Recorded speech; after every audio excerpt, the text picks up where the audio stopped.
नमस्कार। शक्ति तंत्र में आपका स्वागत है।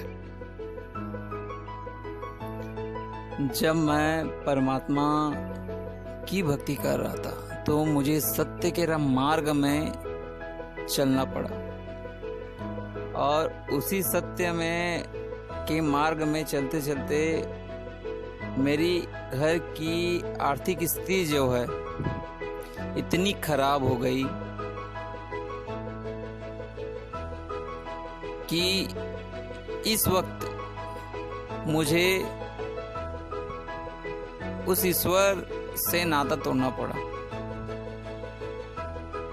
मुझे उस ईश्वर पर मुझे यह सोचने पर विवश होना पड़ा कि जिस ईश्वर की मैं भक्ति कर रहा हूँ और जिस ईश्वर के मैं मार्ग में चल रहा हूँ वह मेरे परिवार को ऐसे दयनीय अवस्था पर क्यों छोड़ रहा है।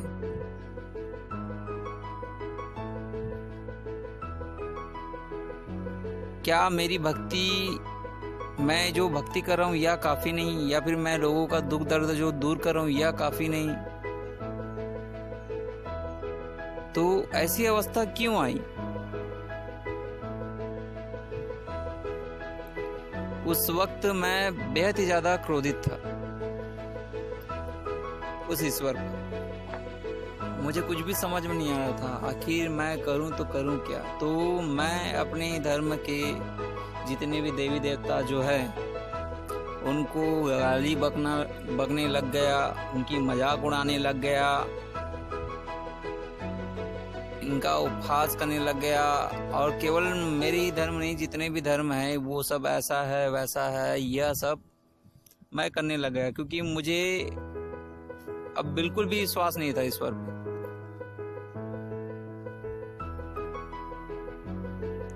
ऐसी स्थिति उस वक्त थी। फिर मैं तरह तरह के जो प्रयोग हैं वह करने लगा। ठीक है, पंडित लोग बोलते हैं या फिर विद्वान लोग जो बोलते हैं या फिर अघोरी बोलते हैं, जो भी बोलते हैं उनका प्रयोग मैं करने लगा। ठीक है, तू ईश्वर है या फिर तू भूत है, तू प्रेत है, तू जो भी है, मुझे उससे मतलब नहीं, मुझे रिजल्ट चाहिए। तो ऐसे मैं तरह तरह के प्रयोग जो है वह करने लग गया। तो इसी में एक प्रेतनी का था, वह प्रयोग मैं कई बार किया, मेरे समझ से बाहर था, उसमें प्रत्यक्ष हुआ ही नहीं। फिर एक पंडित जी जो थे, पंडित जी एक मंदिर में जो पूजा पाठ किया करते थे, तो मैंने उनसे पूछा कि आप जो पूजा पाठ करते हैं वो क्या भगवान तक पहुंचता है या फिर आप लोगों को गुमराह करते हैं? आखिर भगवान है क्या? आखिर ये तत्व है क्या? क्या है? तो वो मेरे सवालों में ऐसे उलझ गए। तो उन्होंने कुछ भी ऐसा मुझसे नहीं कहा, उन्होंने सिर्फ इतना कहा कि ले, मैं तुझे यह जो पुस्तक है वह दे रहा हूँ, इनमें जितने भी मंत्र हैं, जो भी साधना है, जिस तरह से भी है, तू एक बार प्रयोग कर। अब मुझे पंडित का घमंड तोड़ना था और मुझे बहाना भी मिल गया। तो मैंने उस पुस्तक से एक मंत्र निकाला। वह मंत्र हनुमान जी का था और जिससे आंख की पीड़ा दूर होती थी। ये वह साबर मंत्र था। अब वह प्रयोग मैं करने निकल गया जंगल। उसमें ऐसा प्रयोग ही बताया गया था कि आप उस पेड़ के पास जाना, उस पेड़ में फिर आपको ये करना और ऐसा करने से आपकी आंख का जो दर्द है वह ठीक हो जाएगा। मुझे तो बस प्रैक्टिकल करना था, लेकिन उसमें ये भी वार्निंग लिखा हुआ था कि आप जब यह प्रयोग करेंगे तो आते वक्त पीछे मुड़कर ना देखना। अब मैंने उस मंत्र का उच्चारण किया और उच्चारण करने के बाद मैंने वह टहनी से अपने शरीर को पूरा झाड़ा करने के बाद मैं वह अपनी क्रिया समाप्त किया और फिर वापस लौटने लगा घर की ओर। फिर सोचा आखिर होगा क्या, कुछ भी तो नहीं होगा।